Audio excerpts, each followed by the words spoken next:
지난번에 1급과 관련해서 기억할 것들 말씀을 드렸고, 이번에는 한번 2급 이어서 보도록 할게요. 자, 여기 전 세계적으로 유행하는 급성 발진성 질환이다 라고 얘기해서요. 특히 이 홍역 같은 경우는 우리 일반적으로요, 전구기, 발진기, 회복기 이런 순서로 증상이 이런 순서로 진행이 되게 되는데, 특히 대부분 우리가 발진기의 증상이 가장 심하다고 착각을 하지만 전구기의 증상이 가장 심하다라고 보시면 돼요. 그 다음에 제가 코를 홍하고 풀자, 그래서 코플릭 반점이 나타나는 거는 홍역이라고 이야기했었고요. 특히 이 전구기, 카타르기라고 하는 시기에 증상이 가장 심하다라고 보시면 됩니다.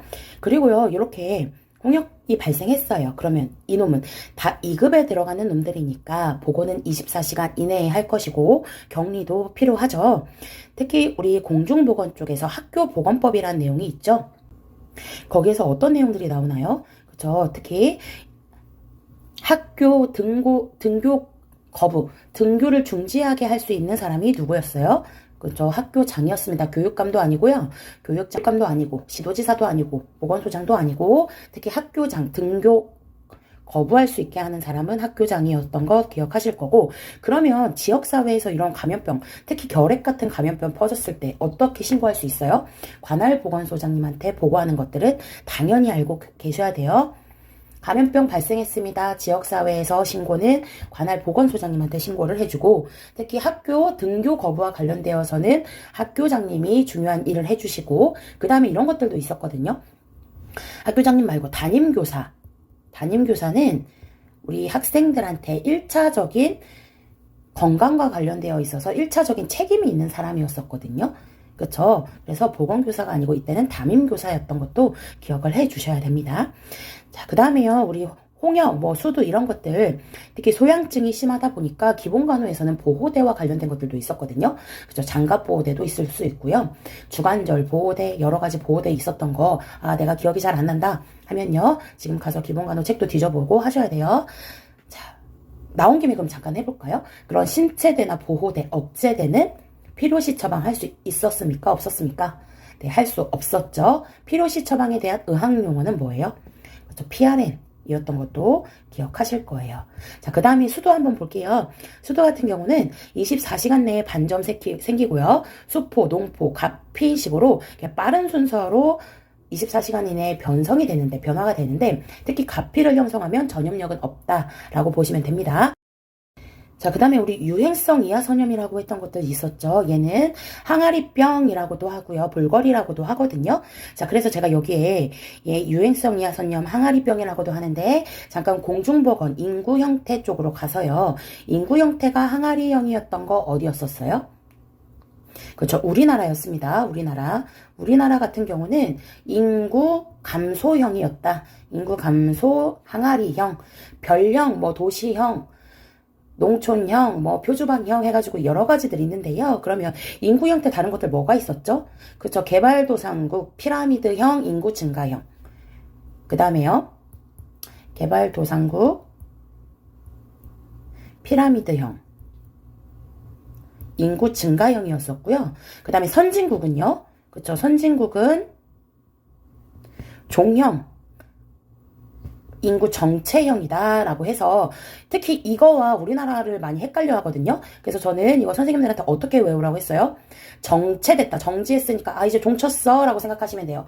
수업 정지, 수업 끝났으니까 종쳤다 라고 보시면 됩니다. 그 다음에요, 이 유행성 이하선염, 특히 이하선에 가장 잘 침범한다 라고 보시면 되고요. 원래 처음에는 한쪽 침샘을 침범했더라도, 한쪽 이하선을 침범했더라도 양쪽에 같이 오게 되고, 그러다가 그놈이 그대로 고환이나 난소로 갔다고 생각하시면 편해요. 그래서 유행성 이하선염은 합병증으로 고환염이나 난소염 일으킬 수 있다라고 보시면 됩니다. 우리 잠깐 성인간호랑 해부생리로 가볼게요. 고환에서는 정자를 생성하죠. 부고환에서는 정자를 성숙시킵니다. 그 다음에 난소에서는요, 난자가 배출되는 배란이라고 하는 것들이 이루어지게 되잖아요. 자, 그러면 또 중요한 것들이 있어요. 제가 여자의 내부 생식기 4개 제대로 외우자고 했었거든요. 왜냐면 외부 생식기는 종류가 많다 보니까 내부 생식기 하나만 제대로 볼 건데, 특히 질, 자, 난난이라고 해서요. 질, 자궁, 난관, 난소가 이렇게 들어가게 되는데, 여기에 난소라는 산후라고 하는 곳에서는 난자를 배출시키죠. 난자 배출해서 배란이라고 하잖아요. 우리 배란 전에 주로 작용하는 배란 전에 자궁내막을 증식시켜주는 대표적인 여성 호르몬 뭐였어요? 그쵸? 에스트로겐이라고 하는 놈. 그 다음에 배란 이후에 주로 증식된 자궁내막을 유지시켜주는 그 호르몬. 그쵸? 프로게스테론. 이런 놈들 같이 기억하셔야 됩니다. 자세하게 나가기에는 이거는 좀 내용이 너무 길어지니까 추가적으로 기억하실 것들은 우리 모성간호 한장용으로 보시면 될 것 같아요. 자, 그 다음에 결핵은 중요해서 제가 단독 자료로 따로 만들어 놨거든요. 네, 우리가 지금 예방접종이다 보니까 예방접종에 관련된 거 하나만 보고 갈게요. 자, 결핵 예방접종 이름이 뭐예요? 그쵸? BCG. 그리고 몇 cc 맞아야 되는지도 아셔야 돼요. 그쵸? 0.1cc 피내 주사 준다. 이거 같이 꼭 기억하시면 되고요. 자, 그 다음에요. 공중보건에선 이런 내용들도 나옵니다. 우리 아동간호에서도 나오는 내용이기는 해요. 원래 우리가 가장 우선순위로 맞아야 되는 예방접종 이름 뭐예요? 아기가. 그쵸? 비형간염이거든요. 근데 가족 중에 결핵이 있다. 그런 경우에는 결핵 예방접종인 BCG를 뭐 먼저 맞는다라고도 같이 생각해 주시면 되고, 그럼 우리가 지금 예방접종 나온 김에 한번 어느 순서로 맞았는지 기억을 해볼까요? 처음에 BB 기억하시면 돼요. 비형간염, BCG, 결핵 예방접종. 그 다음에 뭐 나와요? 그쵸? 2개월 간격으로 맞는다. DTP. 그리고 하나 더 기억하자고 하면 폴리오도 이때 맞고요. 그 다음에 이제 MMR 나와주면 좋아요. MMR 맞는 시기에 수도도 같이 맞고, 그 다음에 일본 내염. 이 순서 정도는 특히 신생아 예방접종 우선순위라고 해서 이 순서 정도는 꼭 기억해 주시면 좋을 것 같습니다. 그 다음에 이제 또 나머지 볼게요. 자, 100일에 발작적인 마른 기침을 합니다. 그래서 합병증으로 기침 너무 많이 했어요. 우리 기관지염이나 폐렴 올 수 있다 라고 보시면 되고요. 100일에 예방접종 뭐예요? 그쵸. DTP에 들어가죠. 100일에 디프테리아, 파상풍. 그래서 같이 보시면 되고요. 그 다음에요. 자, 우리 폐렴구균이라고 하는 놈 있어요. 예방접종 맞았는데 많이 나타나지는 않지만 예방접종 이상 반응으로 특히 국소적인 감염 증상인 발발통종 나온다 했던 거 기억하시죠? 감염의 4대 증상이랑도 같았어요. 국소적인 감염의 4대 증상. 발을 동동거리는 게 아니라 발을 통종거리자 해서 제가 발발통종이라고 봤습니다. 그 다음에 제가 여기에 같은 구균짜리 넣어놨어요. 구균. 우리 농구, 축구, 뭐 야구, 구기 종목이라고 하잖아요. 균 모양이 동그랗다라고 해서 배령구균도 있고 그 외에 중요한 다른 구균들이 있는데요. 자, 여기 한번 보면 포도상 구균 한번 볼게요. 2교시 과목인 보건간호학기호에 나오게 되잖아요. 그래서 가장 많은 식중독이면서 잠복기가 가장 짧은 식중독이다라고 보시면 돼요. 포도상 구균 식중독.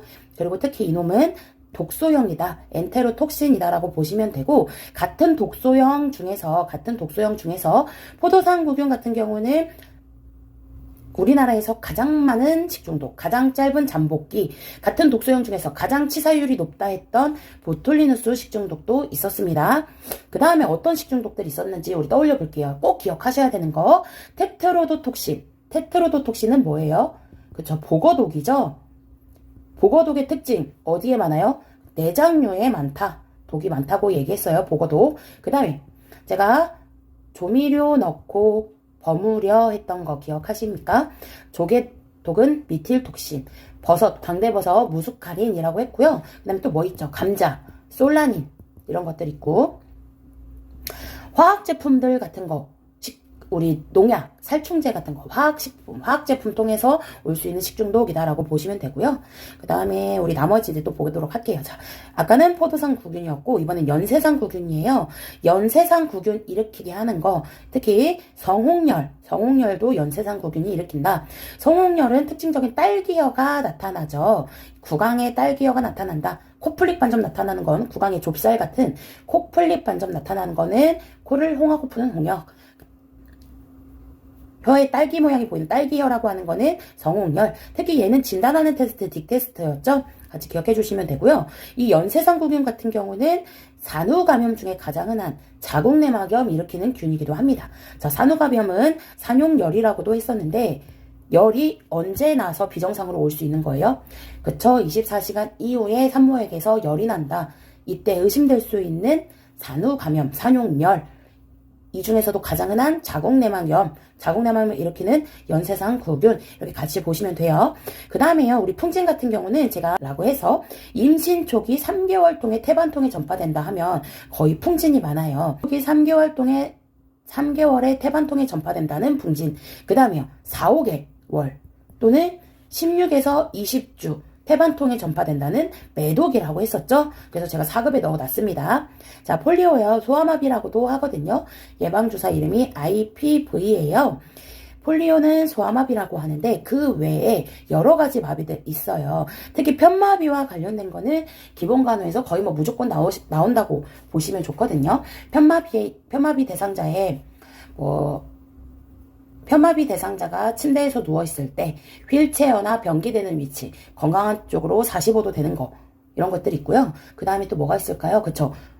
편마비 환자 옷 입기. 저는 임마로 기억하라고 하거든요. 입을 때는 마비된 쪽부터 입는다. 벗을 때는 건강한 쪽부터 벗는다. 이런 것들이 있어요. 그 다음에 편마비 환자 지팡이 보행한다. 그러면 당연히 건강한 쪽으로 보행할 거 아니에요. 올라갈 때는 지팡이 건강한 쪽, 마비된 쪽. 그래서 지건마. 내려갈 때는 지마건. 평지도 지마건. 이런 편마비와 관련된 것들 중요한 것 기본관에서 많이 나오니까요. 필수적으로 꼭 암기하시면 좋을 것 같습니다. 그 다음에요. 사지마비 미나마타 병이라고 해서 중금속에서 사지마비 일으킨다 하면 미나마타 병이라고 보셔도 무방하고요. 특히 이 미나마타라고 하는 건 뭐랑 관련되어 있죠? 그쵸, 수은이었죠. 수은 중독 미나마타 이렇게 보시면 되고, 가성마비는 이거는 매독에 걸린 아기가 올 수 있다라고 보시면 됩니다. 그 다음에요. A형 간염 특히 좀 중요한 것들 많이 있는데, 자, 대표적인 수인성 질환이에요. 그래서 이 A형 간염이 2급에 들어가는 수인성 질환인데 같은 수인성 질환들이 또 2급에 들어가는 것들이 많이 있거든요. 그래서 저는 장모님 콜라 3개 팔아요 라고 해서 기억하자고 했는데 장티푸스, 특히 장티푸스 진단하는 테스트는 비달 테스트고요. 장티푸스는 또 중요해서 물론 넣어놨지만 대표적인 소화기계 질환이면서 우리나라에 가장 지역적인 풍토병 이런 거 다 장티푸스랑 관련되어 있죠. 그 다음에 그거 우리 그 전범위 자료에도 넣었었는데 합병증, 장천공 같은 거 일으킬 수 있다 했거든요. 장티푸스는 장천공. 그 다음에 소화기계 질환에서 위천공과 관련되어 있는 건 덤핑이라고 해서도 얘기 한번 했었죠. 자, 그 다음에 콜레라는 살뜰물 같은 설사 보일 수 있고요. 세균성 해질 이런 놈들 매개체 파리가 매개할 수도 있다 적어놨고요. 그 다음에 이런 수인성 질환은 지역사회에서 한번 발생하게 되면 폭발적으로 환자가 생기니까 특히 먹고 마시는 음용수 관리 잘하자라고 얘기했었습니다. 대표적으로 분변 수질오염의 지표인 대장균 검사를 잘하게 되는데 이 대장균 검사는 또 얼마나 자주 하실 거예요? 그쵸? 매주 한 번.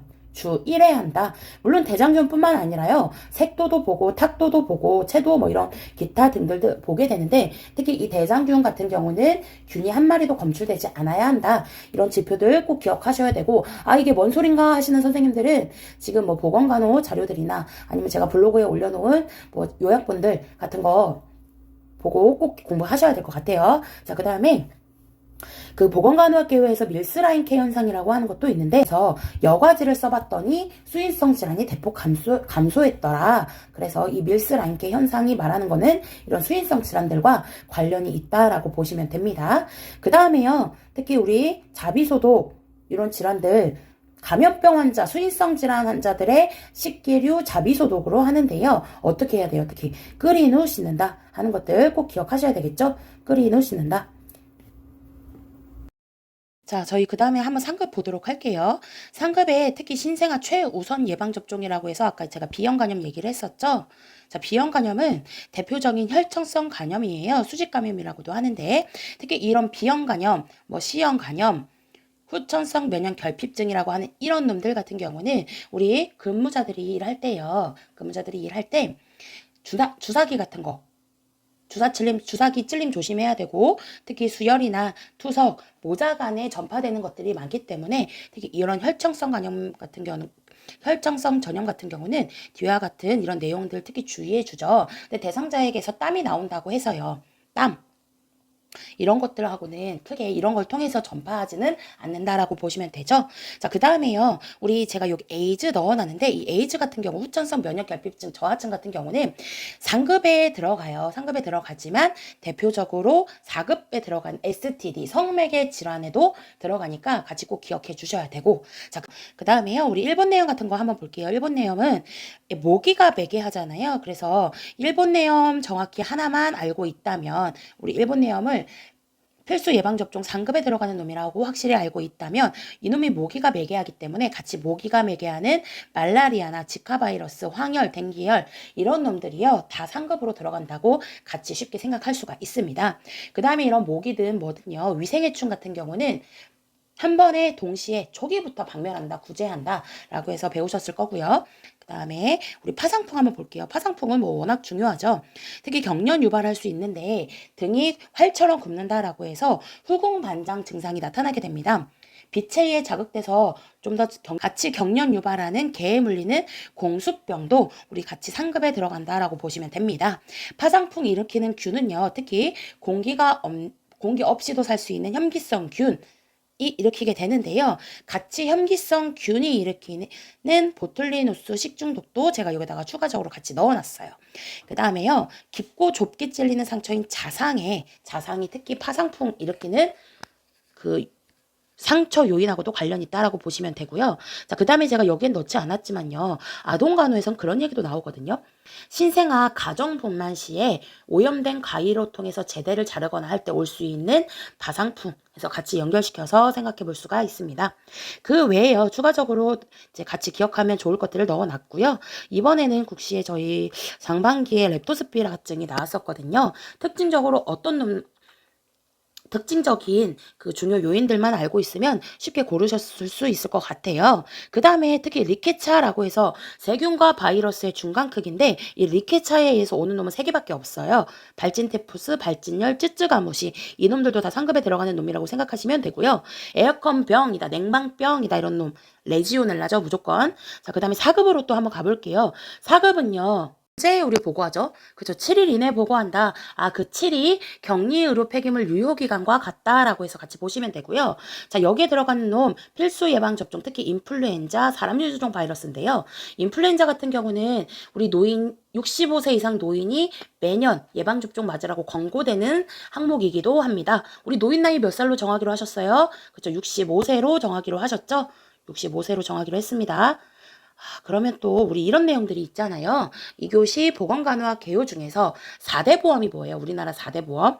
그쵸? 건강하게 산채로 고국으로 가자. 건강보험, 국민건강보험, 산업재해보상보험, 고용보험, 국민연금. 여기에 이제 5대 보험이라고 하면 노인장기 요양보험제도 말하잖아요. 노인장기 요양보험제도 말하는데 자, 이 노인장기 요양보험제도 65세 미만이어도요. 치매나 중풍이나 파킨슨 같은 노인성 질환들은 치매, 중풍, 파킨슨 같은 노인성 질환들은 신청할 수가 있었죠. 신청은 당연히 본인이 하는데 대리인이 신청할 수도 있습니다. 그러면 우리요 이 노인장기 요양보험 제도와 관련된 몇 가지 중요한 것들이 있는데 여기에서 하기에는 시간이 부족하고 혹시 꼭 기억해야 하는 것들 중에서 뭐 이런 것들이 있어요. 얘 등급 판정이 필요하거든요. 근데 등급 판정 받게 되면 등급이 총 1등급부터 1, 2, 3, 4, 5 인지지원 등급까지로 이루어지게 되는데 5등급과 인지지원 등급이거든요. 총 7등급으로 이루어져 있다. 이런 거 당연히 아니고요. 그 다음에 등급 판정은 무조건 받아야 된다고 보시면 돼요. 그래서 뭐 예를 들어 치매 노인은 등급 판정이 필요 없다. 틀린 말. 독거 노인은 등급 판정이 필요 없다. 틀린 말. 이렇게 보시면 되고 우리도 이런 등급 한 번 받았다고 해서 땡이 아니에요. 적어도 최소 인정 유효 기간이 2년인데 여기 5등급 인지지원 등급이 2년, 2, 3, 4등급이 3년, 1등급이 4년이거든요. 최소 인정 유효 년수가 2년이다. 그래서 이것도 같이 꼭 기억해 주시면 좋을 것 같아요. 자, 그 다음에요. 자, 우리 사람유두종 바이러스라고 해서 이 놈은 성병이에요. STD, 성매개 질환이라고 하는데 여기에 들어가는 놈들 그 정치인 연임한데 정치도 못하는데 연임한데 큰일 났다. 이렇게 해서 제가 기억하라고 했었죠. 그 정치인 연임한데 클났다, 메타자, 가자 이렇게 외우셔도 돼요. 연성화감, 임질, 클라미디아, 매독. 근데 특히요, 이 임질은 너무 중요하잖아요. 왜 중요한가 하면 자, 가장 많은 성병이에요. 얘 공중보건에서 나오는 내용이거든요. 자, 가장 많은 성병 일으키는 균 이름은 임균이고 얘가 모성간으로 잠깐 가면 모성에서는 자궁의 임신 일으키는 균이기도 했고 그 다음에요. 아동간호에서 신생아 안염 일으키는 균이기도 했어요. 그러다 보니까 이 임질균은 엄마한테는 자궁의 임신, 아기한테는 신생아 안염 이렇게 같이 보시면 됩니다. 그 다음에요. 자, 그러면 또 자궁의 임신은 원래 난자 정자가 만나서 미팅하는 곳이 난관이잖아요. 수란관이라고도 하고 나팔관이라고도 하거든요.